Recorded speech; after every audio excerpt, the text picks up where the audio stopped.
رمضان کی ابتدا میں جو مرکزی حکومت کی طرف سے CAA کا نفاذ ہوا، اس کے نوٹیفیکیشن کا نفاذ ہوا، یہ غیر جمہوری غیر دستوری قانون ہے جس کو نہ صرف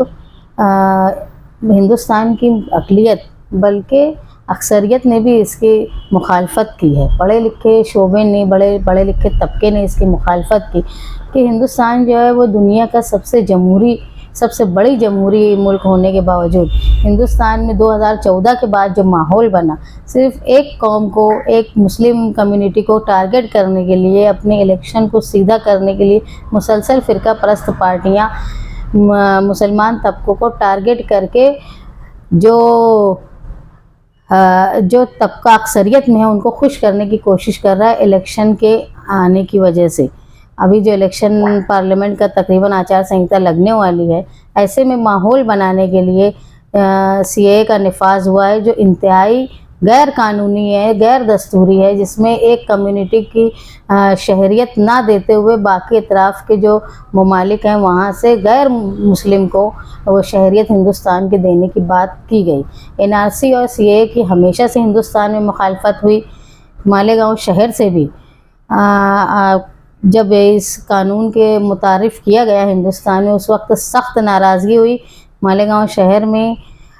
خواتین کا اتنا بڑا جلوس نکلا، جس میں یہ جلوس نہ صرف ہندوستان بلکہ دنیا کے مختلف شہروں میں دیکھا گیا، مختلف ممالک میں دیکھا گیا، یہاں تک کہ اس تعداد میں جو ریلی کی تعداد تھی، اس کو مد نظر رکھتے ہوئے ہندوستان کے کئی حصوں میں بڑی تعداد میں ریلی نکالی گئی، لیکن یہ مانا جاتا ہے کہ مالیگاؤں شہر کی خواتین کی ریلی جو تھی، جو 6 جنوری کو نکالی گئی تھی، وہ ہندوستان کی تاریخ میں ہندوستان کی سب سے بڑی ریلی مانی گئی۔ NRC اور CAA کے نفاذ میں ابھی جو CAA آیا ہے وہ تو خیر آس پاس کے ممالک کے لوگوں کے لیے ہے، لیکن NRC آنے والا ہے کیونکہ الیکشن کو مد نظر رکھتے ہوئے کوئی بھی قدم اٹھا سکتی ہے حکومت خوش کرنے کے لیے اکثریت کو۔ تو ایسے موقع پر خاص طور پہ مسلمانوں کو اپنے دستاویز کو مضبوط کرنا چاہیے، صحیح کرنا چاہیے، جس کے لیے ہم لوگ مسلسل کوشش کرتے آئے ہیں اور کرتے رہیں گے۔ آپ جانتے ہیں سماجوادی جو شان ہند رابطہ آفس ہیں، وہاں پہ دستاویز کے تعلق سے ہمیشہ سے یہاں آپ بیٹھے رہتے ہیں لوگ جو آپ کو گائیڈنس کریں گے۔ تو میری مالیگاؤں شہر کے لوگوں سے درخواست ہے کہ اپنے کاغذات لا کر یہاں دکھائیں۔ بہت سارے ایسے دستاویز بھی یہاں بنائے جاتے ہیں جو آپ کو اپنی شہریت کا ثبوت بتانے کے لیے کام آئیں گے۔ خاص طور پہ میرے شہر سے یہ گزارش ہے کہ ووٹر لسٹ میں جن کا نام نہیں ہے،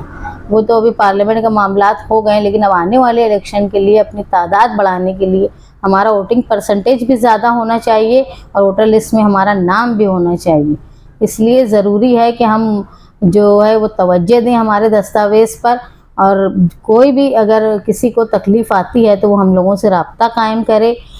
رمضان ہونے کے باوجود بھی خدمت خلق کے لیے سماجوادی کے ذمہ داران یہاں آگرہ روڈ کی آفس پر بیٹھے ہوئے ہیں۔ اس کے علاوہ جب قانون کی پوری ڈیٹیل NRC کی آ جائے گی، اس وقت ہم شہر کے مختلف علاقوں میں لوگوں سے رابطہ کر کے ان کی آسانی کاغذات درست کرنے کے لیے بالکل کوشش کریں گے۔ ابھی تو کوئی گھبرانے کی بات نہیں ہے، لیکن ہمارے دستاویز درست چاہیے، یہ ضروری ہے۔ ایک طرح سے آپ سمجھ لو سیاسی طور پہ ہندوستان میں ایسا ماحول بنایا گیا ہے کہ جتنا ہو سکے وہ مسلمانوں کی تعداد کو ہندوستان سے کم کیا جائے اور غیر مسلم لوگوں کو تعداد کو بڑھایا جائے۔ جو CAA ہے اس کا مطلب ہی یہی ہے کہ وہ تعداد بڑھائی جائے، آس پاس کے ملکوں کے غیر مسلم کو یہاں لا کر بسایا جائے۔ اس لیے ہم کو ہماری شہریت کو مضبوط کرنا اور ہماری پہچان کو مضبوط کرنا بہت ضروری ہے، جس کا سب سے آسان راستہ ہے کہ ہم دستاویز درست کریں۔ اور اگر کسی طرح کی مشکلات آتی ہیں تو ہم لوگ یہاں پر سماجوادی آفس میں رابطہ آفس میں بیٹھے ہیں، آپ ہم لوگوں سے رابطہ قائم کریں۔